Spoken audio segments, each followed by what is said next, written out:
Film dimulai. Seorang wanita baru saja terbangun dari pingsannya. Dia bernama Sujin. Sebelumnya Sujin mengalami sebuah insiden kecelakaan. Akibat dari kecelakaan itu dia terkena penyakit amnesia. Bahkan suaminya saja dia tidak ingat. 고백은 언제 했어? 못했어.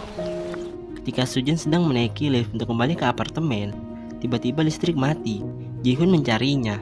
Setelah ditemukan dia sudah dalam keadaan pingsan. Tidak lama dari itu, Sujin melihat sebuah lukisan yang digambar olehnya di masa lalu, yang dimana saat itu mereka berencana ingin pergi liburan ke Danau Vermilion di Kanada. Semenjak insiden kecelakaan, Sujin bisa melihat masa depan seseorang melalui matanya. Namun dia masih belum tahu akan hal itu. Melihat kejadian yang sama persis, Sujin berusaha menyelamatkan nyawa gadis kecil itu. Beruntung ada Ji-hoon di sana yang menyelamatkan nyawanya. Sementara gadis kecil itu selamat. Ji-hoon merasa ada yang aneh dengan sikap Sujin belakangan ini. Kemudian dia memberikan obat agar Sujin cepat pulih. Di suatu tempat, terlihat seseorang berpakaian serba hitam sambil membawa sebuah koper. Sementara Pak Kim tak lain berprofesi sebagai arsitek melapor kepada detektif dan detektif Kang telah kehilangan sesuatu tadi malam, yang dimana barang itu terletak di dalam bangunan yang sedang dia kerjakan. 이거 없지. Agar lebih mudah menemukan sang pelaku, detektif Yun meminta nama daftar pekerja dan kontraktor yang terlibat dalam proyek tersebut. Di saat yang sama, Sujin kembali bertemu gadis kecil itu. Melalui alam bawah sadar, Sujin melihat gadis kecil itu nyawanya sedang terancam akibat ledakan dari kompor gas. Namun tidak terjadi apa-apa setelahnya. Dokter menjelaskan itu semua hanyalah halusinasi atau biasa kita kenal deja vu. Di lain sisi, Sujin meyakinkan kepada mereka kalau apa yang ada di pikirannya itu memanglah kenyataan. Sekeras apapun dia meyakinkannya, Ji-hoon tetap tidak percaya dan menganggapnya sudah gila. Kendati demikian, Ji-hoon tetap menjadi suami yang baik bagi Sujin dan akan selalu berada di sisinya apapun yang terjadi.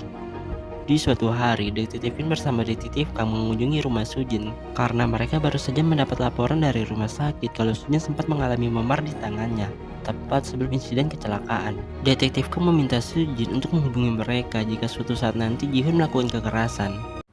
바깥 이렇게 폭력을 쓰는. 깜짝이야. Sebelum pulang, detektif Kang merasa heran dengan foto pernikahan Sujin, yang dimana pendamping laki-laki seharusnya berada di sebelah kanan bukan sebelah kiri. Sementara Ji-hoon sedang membeli 2 tiket pesawat untuk pergi ke Kanada. Ketika sedang berada di lift, Sujin melihat masa depan siswi SMA kalau dia akan disiksa oleh seseorang, yang dimana orang itu punya bekas luka di dagunya. Sujin berusaha untuk menyelamatkannya dan menjelaskan apa yang akan terjadi. Namun siswi itu tampak tidak percaya dengan ucapannya. Suatu ketika Sujin bertemu Yumran, tak lain rekan kerja di sekolah seni. Dari sana terungkap kalau Sujin sempat adu mulut dengan Ji-hoon sebelum insiden kecelakaan. Dari meja tempat dia bekerja, Sujin menemukan alamat kantor Ji-hoon. Sesampainya di sana ternyata kantornya itu sudah disegel. Dari keterangan security, perusahaan itu sudah bangkrut sejak 6 bulan yang lalu. Sujin kebingungan jika Ji-hoon tidak berada di sana, lantas di mana suaminya bekerja. Ji-hoon penasaran kenapa Sujin pulang larut malam. Bukannya menjawab, Sujin bertanya balik, apakah alasanmu pergi ke Kanada karena kantormu bangkrut? Ji-hoon menjelaskan alasannya pergi ke Kanada hanya untuk membahagiakan istrinya. Belakangan ini Sujin selalu melihat kejadian-kejadian yang mengerikan. Dia tidak tahu apa itu khayalan atau sebuah kenyataan. Ketika detektif Yun dan Kang mengecek kamera CCTV, mereka melihat pengendara mobil mencurigakan, yang dimana pengendara itu tampak mirip dengan Ji-hoon. Diketahui dari Pak Kim, semenjak bangkrut Ji-hoon bersembunyi dari rentenir dan tidak ada seorang pun yang tahu di mana keberadaannya sekarang. Sementara itu Sujin mendapat kiriman paket dari seseorang.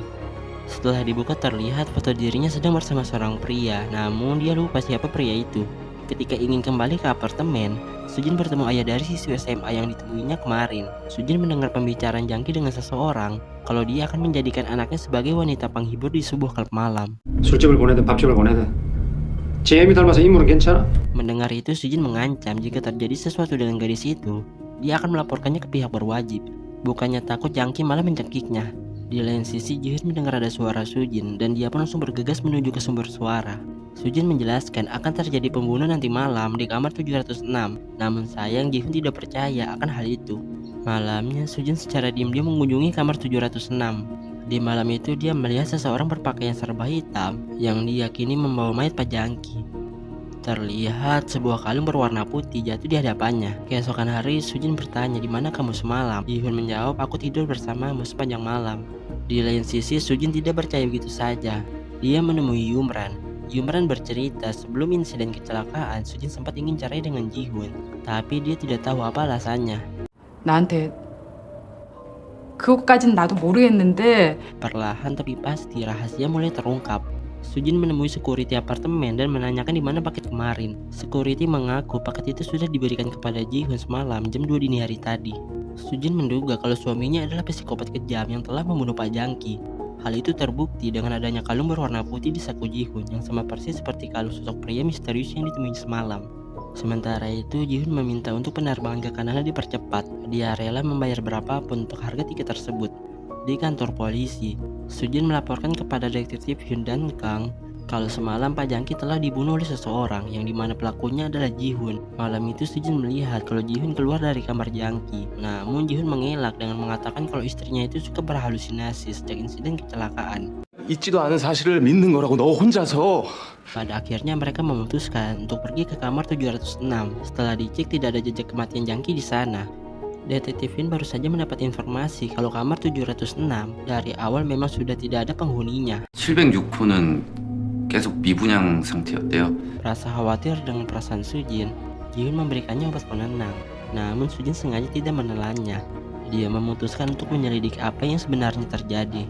Ketika di dalam lift, Sujin bertemu dengan sosok pria yang ada di foto kemarin. Sujin mengikutinya secara diam-diam.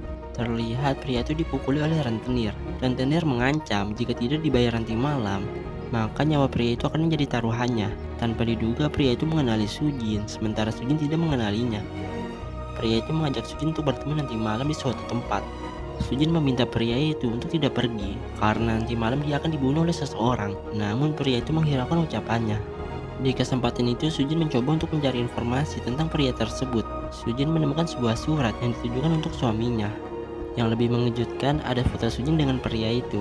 Kalau memang pria itu adalah suaminya, lantas siapa sosok pria yang selalu berada di sisi Sujin? Sujin kembali teringat ternyata pria yang selalu berada di sisinya itu adalah pembunuh yang membunuh pria tersebut nanti malam. Sujin menghubungi detektif Kang dan memberitahu akan terjadi pembunuhan nanti malam di lokasi pembangunan Dreamtown. Menurut keterangan Pak Kim, sosok yang selalu berada di sisi Ji-hoon bukanlah suaminya, melainkan seseorang yang bernama Sunwoo. 선우? 맞아 이 사람요. Sementara itu Sujin menaiki tangga demi tangga. Suatu ketika dia melihat Ji-hoon sudah dibunuh oleh Sunwoo. Sujin berlari dari kejaran Sunwoo dan bersembunyi di suatu tempat, takut kalau dirinya akan menjadi korban selanjutnya. Ketika ingin kabur tanpa diduga, Sunwoo sudah berada di hadapannya. Sujin bertanya siapa Sunwoo sebenarnya. Apakah dia memang suaminya ataukah pembunuh?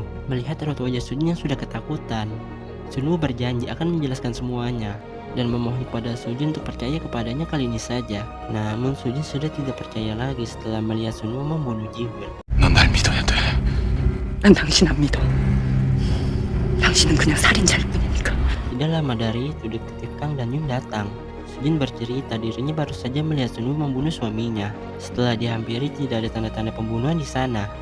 Di malam itu penyamaran Sunwoo akhirnya terbongkar kalau dia bukanlah suami Sujin, melainkan kakak kandung Sujin. Merasa ada yang janggal, detektif Kang menghancurkan batu beton yang berada di hadapannya. Terlihat ada tangan seseorang, dia duga kuat itu adalah mayat Ji-hoon. Perlahan demi perlahan ingatan Sujin mulai kembali. Di situ ternyata dirinya di masa lalu, sementara yang satunya adalah Sunwoo. 김선우 동생, 김수진. Dan juga kejadian di kamar 706 adalah pecahan ingatan Sujin di masa lalu. Kala itu dirinya dicekik oleh ayah angkatnya, beruntung ada Sunwoo di sana.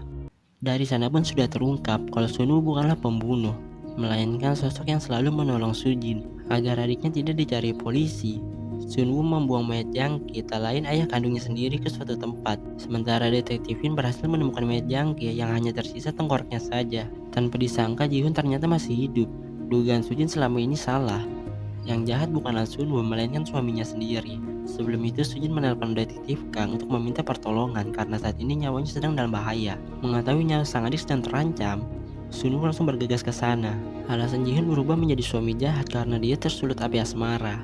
Melihat kedekatan Sujin dengan Sunwoo, 2 minggu silam Ji-hoon membunuh rentenir di bangunan Dreamtown. Untuk menutupi jejaknya, Ji-hoon mengubur rentenir itu dengan cairan semen agar jasadnya hancur. Artinya mayat yang ditemukan oleh detektif Kang adalah mayat si rentenir, bukan mayat Ji-hoon. Di malam itu Ji-hoon kehilangan kendali atas dirinya. Setelah mengetahui kalau Sujin akan pergi ke Kanada dengan Sunwoo, beruntung Sunwoo datang tepat waktu dan dia langsung mengubur Ji-hoon di beton yang diisi dengan cairan semen. Di satu sisi, Sujin merasa bersalah karena selama ini selalu menyusahkan Sunwoo dan dia berniat mengakhiri hidupnya agar kakak angkatnya itu bisa menjalani hidup dengan tenang. Meskipun harapan tipis, Sunwoo masih tetap membawa adiknya ke rumah sakit. Beruntung nyawa Sujin masih bisa diselamatkan, namun sayang dia harus terkena penyakit amnesia. Di malam itu, tanpa mereka sadari, Ji-hoon berhasil keluar dari sana dan bertahan hidup hingga sekarang. Ji-hoon menuangkan cairan bensin di sekitar Sujin dan langsung pergi meninggalkannya. Tidak lama dari itu, Ji-hoon kembali bertemu Sunwoo. Setelah menusuk Sunwoo dengan sebilah pisau, Ji-hoon langsung pergi meninggalkan mereka.